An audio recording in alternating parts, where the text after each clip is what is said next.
করোনাটা হচ্ছে ফার্স্টে ট্রাকটা আসতেছিল, তো ওনাদেরকে জিজ্ঞাসা করছিল যে এখানে কি মানে ভিতরে কি আছে, তো ওনারা বলতেছিল না। তো না খোলার কারণে ওরা সবাই সন্দেহ করতেছিল আসলে এখানে কী চলতেছে।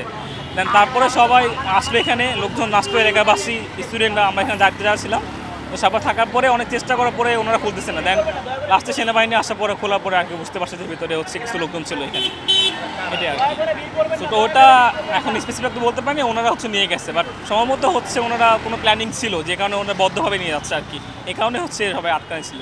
না ওখানে হচ্ছে স্টুডেন্টরা ওদেরকে আটকানোর পরে হচ্ছে যখন বলছে যে ভিতরে কী আসছে, ওনারা তো বলতেছিল না যে কী ছিল।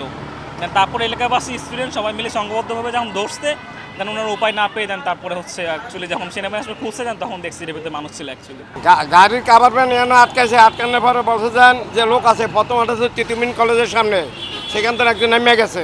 তারপরে এখানে যে আটকাইছে, আটকানোর পরে এদিকে বলছে যে মাল আছে, মালের পরে এদিকে এটা খোলে না আর কোন, তারপরে সেনাবাহিনীর কল দিছে, সেনাবাহিনী আসার পরে খুলছে, খোলার পরে এগারোর দিকে 4 জন পাইছে, 4 জন সেনাবাহিনী তারপরে নিয়ে গেছে। এরা চোর না ডাকাইতে হইব, সেনাবাহিনী নিয়ে গেছে, আর সেনাবাহিনী তো নাম দিতে না, সেনাবাহিনী নিয়ে গেছে।